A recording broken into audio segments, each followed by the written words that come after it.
Hi everyone, thank you for joining me for our workout for this week. We're actually going to be on the floor today, so if you have a yoga mat or a blanket or a towel or just a carpet, anywhere where you feel comfortable lying down that is comfortable for you while you're lying down, feel free to grab it or move yourself into that room. Also, we are going to use some hand weights again if you have those. Like I said last week, any household objects really work if you want some resistance. And if you don't want to use weights or anything like that, that's perfectly fine too. You can just follow along with the movements and you don't really need any weights. You'll still get some exercise in that way. Before we lay down, we're not going to take a nap. We can do that after. But before we even lay down, we are going to just loosen up our shoulders a little bit. I think all of us have chronically tight shoulders, especially those of us that sit in chairs all day and stare at computer screens and look down a lot. So we're just going to roll our shoulders back about 5 times. And then we're going to go forward 5 times. So we are going to do a little bit with our upper body. We're going to be using our shoulders a little bit, and I just want to loosen them up. Okay, if you want to shake your arms out, feel free. But we'll get to the fun part and lay down now. So we're going to start with what's called a chest press. So this is very similar to our wall push-up exercise that we did a few videos ago, except now you're going to use some weights instead of your own body weight to kind of do that movement. So you're going to be down on the floor here, and if you're using the weights, you're going to have them they're going to end up being a little bit above your chest because the floor is going to be preventing your arms from going any further down than this. But you want them about chest level, or in front of your chest. And then you're going to push them up above you. And the weights can touch a little bit. You're kind of going in a triangle. And then you're just going to come back down to that starting position right above your chest. So you're pushing up. Just be careful not to lock out your elbows. And you're coming back down. All right, and you'll feel those shoulders working, your chest working, the backs of your arms working. And we're going to go for 12 repetitions this week. We started with 8. Now we're moving up to 12. So I think we're on 7 here. 9. And if you guys have a weight bench at home, you're more than welcome to use that for this exercise. You'll get a little bit more range of motion, which can be nice because, again, your arms won't be stopped by the floor. So I'm going to do one more here. And then I'm going to rest. Okay. And we'll move into lower body so that your upper body has a break between exercises and your lower body has a break between exercises before we work those muscles again. So our second exercise, it's going to be a glute bridge. So if anyone's ever done yoga before, or even if you have any experience with athletics or exercise previously, you've probably seen these and done these before. You're going to leave your feet kind of where they were for your chest press exercise. You might need to bring your heels in a little bit. And then you're just going to kind of drive through your feet. You can put your hands at your side. You can put them on your stomach. You can pretty much put them wherever you want. I like to put them at my side so I don't cheat. So you can put them here. You're going to push through your feet, through your heels, and bring your butt up off the ground and raise those hips up. So you should get like a nice stretch in this front of your body for those tight hip flexors we all have. You'll feel a little bit of your core working. And we're going to come back down. So we're going to strengthen all those muscles in our glutes and our core with this and take some of that pressure off our lower back. Sometimes some back pain is caused just because our glute muscles and our core muscles aren't strong enough. So this is a good exercise to help with that. So this is 4. The things to look out for with this one is you want to make sure your knees are straight. You see mine are facing forward. Sometimes your knees might jump out a little bit or fall in, so just stay really focused on keeping them straight ahead and kind of in line with your body while you do this. Some other tricks you can do if you want to work your hamstrings a little bit more, that back of your leg, you can bring your feet out a little bit and push through your heels, and you'll start to feel those glutes and your hamstrings really light up. So this is probably close to 10. Do 2 more. And then we'll do 12. Okay. All right. So now we'll go back into our upper body. We're going to work the back of our arm. Okay, so our tricep muscle in here. And we're going to use our weights again, or no weights if you don't want to. You're going to start with the weights directly above you, and your palms are going to face each other. So they're not going to be out like this anymore, they're going to be like this. Okay, so facing each other. And then you're going to bend only your elbow. So only your forearm is moving, and you're driving back up. So you're not going backwards, only at your elbow joint will your arm move. So you're going to go like this. You're bringing the weights down towards your head. Please don't hit your head. These are called lying tricep extensions, but another name for them are skull crushers because people hit themselves in the head. So just make sure the weights are not hitting you, but they are going towards your head there.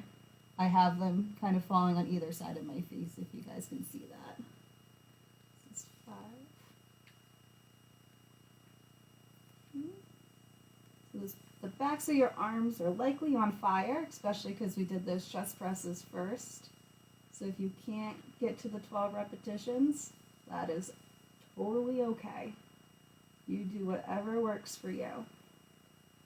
You want to make sure you have good form. So if your form starts to suffer, it's always best to put the weights down and take a break and try another set. Okay? All right, so we'll move back into our lower body now. For this one, we're actually going to roll up onto our side, and we're going to work the inner part of our thigh in here. So these muscles don't get too much work in our daily life. But we always feel them when our hips are really tight, right? Those dreaded groin strains, or those tight hips. So we're going to try to strengthen those muscles up a little bit. So you're going to start on your side, okay? So your one leg's going to be down here. You're going to bring this top leg up over, and you're going to shift so that your hip is facing more forward than backward. And as we do this, you'll probably find that your hip wants to go backwards. So I like to keep my hand on my hip to remind myself to keep it in place.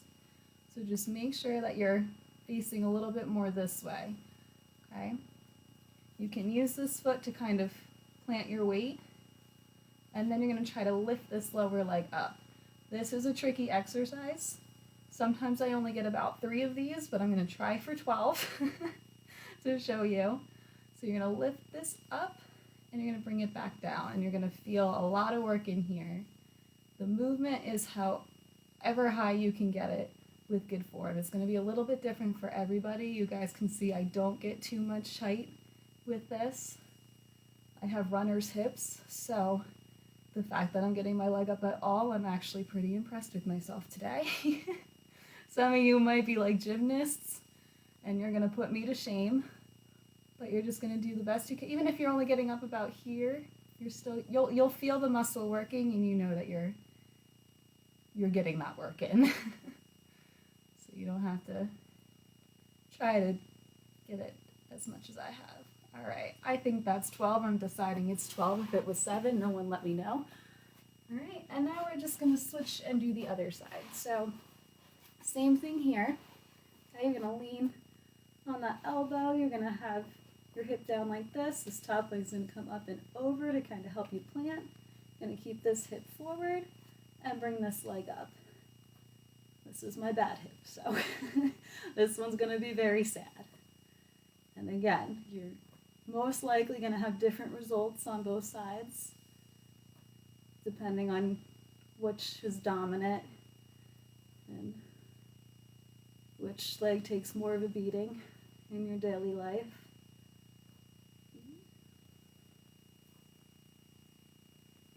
Ow. All right. Again, I think that's 12. It's close enough to 12.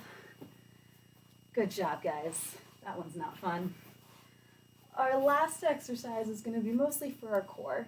So we're going to lay back down on the mat. It's everyone's favorite part. And again, you can put your hands wherever they feel best for you. I like to keep them by my side for this. You can also kind of have them to help. You can put your thumbs underneath your low back if you find that your back is kind of arcing during this movement. But we're going to start with our feet up in like a tabletop looking position. And then you're just going to tap one foot to the floor. The other one's going to stay up in that 90-degree angle. Going to bring this leg back up, and you're going to lower the other leg down. And we're going to do that. You're going to feel your lower core really working. So if you start to find that your back is kind of arcing like that, if you guys can see, you can put your hands underneath to bind yourself to keep it on the ground. So you do want your lower back flat here throughout the motion. Your abs should be doing all the work. You don't want your low back getting involved. So once again, this is, you can tell by my voice as I'm breathing heavy, it's a very challenging exercise. The slower you go, the harder your core has to work. So try to keep a nice slow movement throughout this. You can do 6 on each leg to get your 12, or you can do 12 on each leg. I have no idea what number I'm on, so I am going to call it here. All right. And then you can take a nap. You can stretch all out if you want and feel everything in your back kind of open up, your legs open up. Or you can do that whole circuit again if you'd like. I'll put some recommendations for sets and reps like I've been doing for the past couple weeks. Once again, if you guys have any questions, we did some more advanced stuff today, so definitely feel free to put questions in the comments and I'll check in throughout the week. And then we'll see you guys next week.